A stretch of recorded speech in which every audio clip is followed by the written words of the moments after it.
Okay, let's look at this example here. Now, in this example, if you look at this example very carefully, so you have so it tells you that an electron moves through space, and then it gives you what the velocity of that electron is, and it says that this is moving along in the x direction. Now, there is also a presence of a magnetic field that has a magnitude of 0.05. This is in milliteslars, and it's directed at an angle of 60 degrees to the x-axis. And then this is also pointing the xy plane, and then you want to calculate the magnitude of the force on the electron.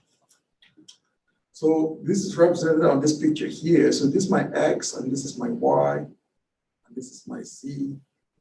So this is my velocity vector here.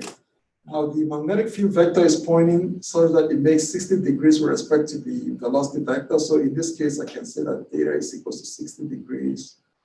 And then I use this equation here to get the magnitude of the force. Now this equation only gives me magnitude, but does not tell me what the direction of the force is. Now, if you want to calculate the direction of the force, then you can solve this using the second method. So first of all, you want to write the velocity vector.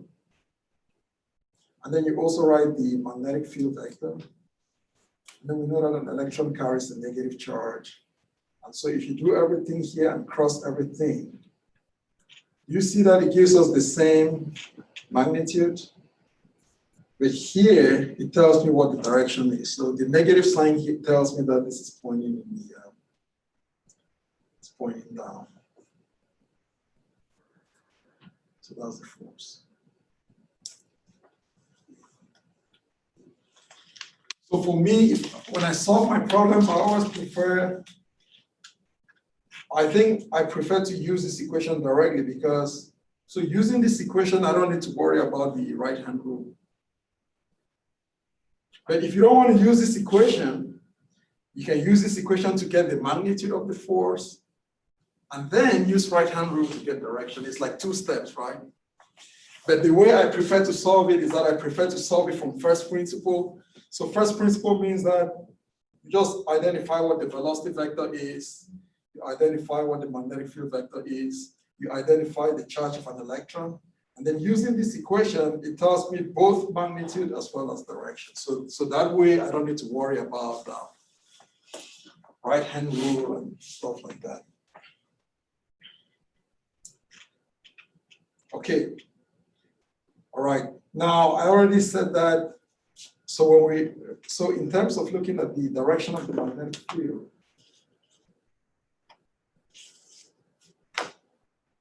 so suppose that this is a region here. So when you see those dots, so dots means that the magnetic field is coming out of paper, out of screen. So out of screen. Now out of screen is plus k hat direction. So when the magnetic field is coming out of the screen is plus k hat direction. When the magnetic field is going into screen,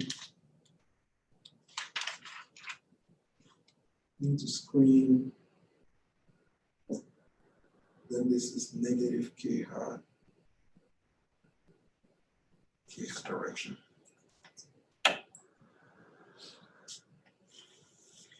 So let's do a quick example. Suppose that we have an electron that is moving like this. So before the electron gets into the region that has a magnetic field, the electron was moving in the I direction. What do you think will be the direction of the force acting on that electron?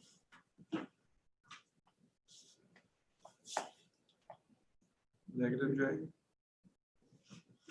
So let's see, electron is going into the I direction. The magnetic field is coming out of the screen. So in this case here, I need to take I hat cross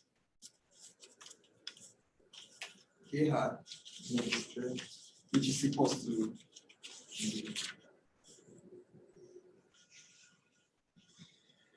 But because an electron carries a negative charge, right? The negative times the negative becomes a positive. And so the force on that electron is going to be pointing like this. So this electron moves. So that's the force on that electron. Do you guys see that?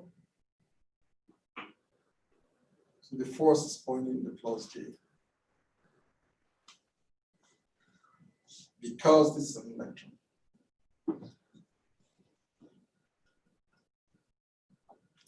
If this was a proton, then the force will be pointing down. That's why, again, when you use that equation, make sure that the Q, so Q has a sign, Q could be positive or negative. So you want to make sure to know what your Q value is. Now let's look at this second example here. What if we have an electron going into a region of a magnetic field where the magnetic field is pointing into the screen? Then again, you can see that this will just be pointing down. Because here, you take your I hat cross negative K hat, which you can write as negative I hat cross K hat.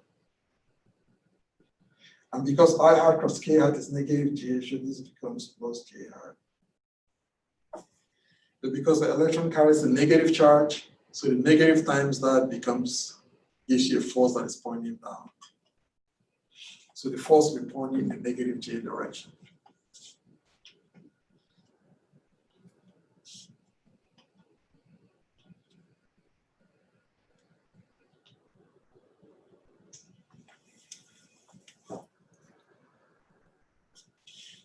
So let me share my screen here.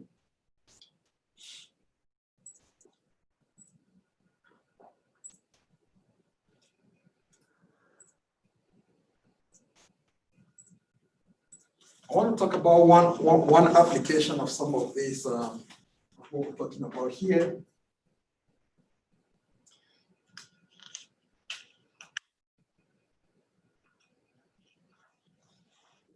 Now in the hospital,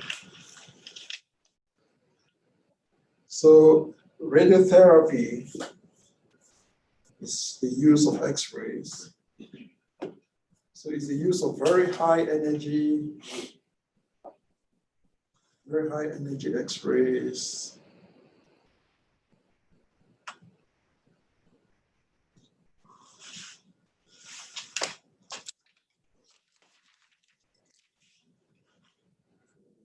So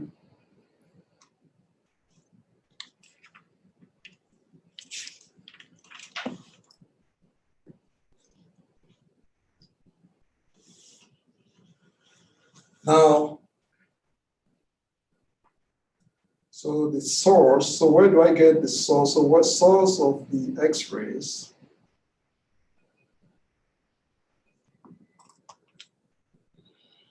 So the X-rays are actually produced from, so X-rays are produced from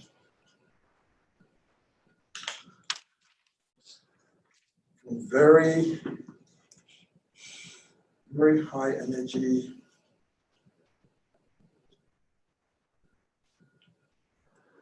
electrons. When I say very high energy electrons, it means that electrons of high kinetic energy. And we've already seen that you can use an electric field to increase the kinetic energy of an electron, right? So the way this machine works, this is called an X-ray machine. So the X-ray machine uses electric fields to speed up the electrons. So I'll just show you how it works here. So we start with, so this is how it looks like.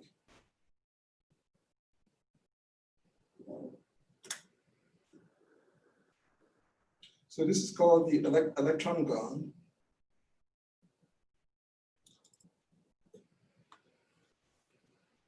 And this is a very simple process. You just take a coil, you apply a voltage, right? So when you apply a voltage, right, so this coil has a resistance R. When you apply a voltage, there is a current here. So it means that you deliver a power that is equal to I squared. And what does this power do? The power is just going to show up as an increase in the temperature, right? Now, as you heat this up to very high temperature, sometimes it can go all the way to about 1,000 degrees Fahrenheit. Then you start to strip off electrons out of that core. So electrons are knocked off. So you're stripping off electrons from this. So electrons are stripped off here. But at this point, these are very, very low energy electrons. So you cannot produce X-rays with low energy electrons. So you need to speed up those electrons. And so what you're going to do is that you're going to connect this to a region that has, and so this would be, so for example, this would be some positive here, this would be negative here, this would be negative, this would be positive, this would be positive, this would be negative, and this is positive. Now, do you see that here the electric field is pointing down, and here the electric field is pointing up, and here the electric field is pointing down and up. Now, can anyone explain why I need to design this in such a way that the electric field should be changing? So it's pushing it along, but right. It's not pushed to one side. Exactly. Because we know that the force on that electron is going to be pointing either up or down, right? But having an electric field, so for example, doing something like this means that the electron is going to go, maybe it goes something like that, and then again it comes down. So I'm not losing my electrons.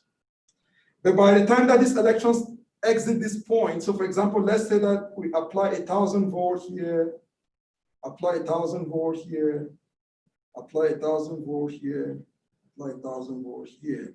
So by the time that these electrons exit, we have very high energy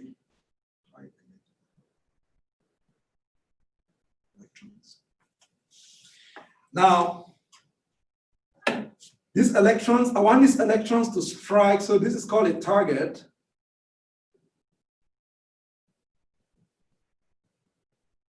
And this target is made up of a special metal that is called tungsten. So I want these electrons here to hit this target, right? So I need to be able to change the directions in such a way that the electrons are going to bend. And the way I'm going to do this is that we put a magnetic field here. So there's a magnetic field.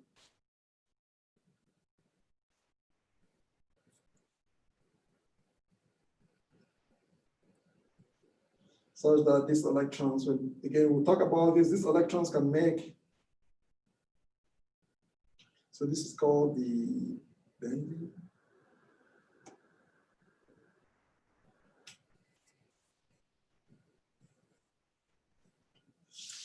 I'm going to show you just in a little bit that when this is designed, the magnetic field does not accelerate the electron. All what it does is just to direct the particles for them to get to the target.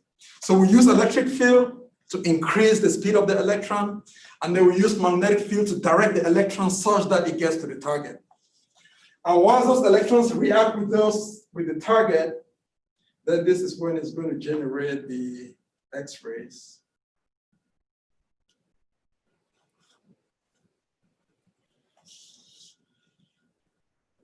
So all of this here is called a linear accelerator.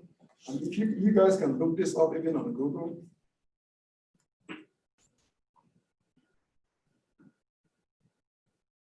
It's called a linear accelerator. So every hospital that has a cancer treatment center, they have a linear accelerator that is used to generate the X-rays that we use for cancer treatment. So again, it's a combination of electric fields. The electric field is what is generating increasing the speed of the electrons. And then I'm using this magnetic field just to direct. So we just direct the electrons such that we can get them to this target where they interact with this metal and then generate the X-rays. Okay. So this is just one application that I wanted to talk about just because, again, it uses a magnetic field to change the direction of the electrons.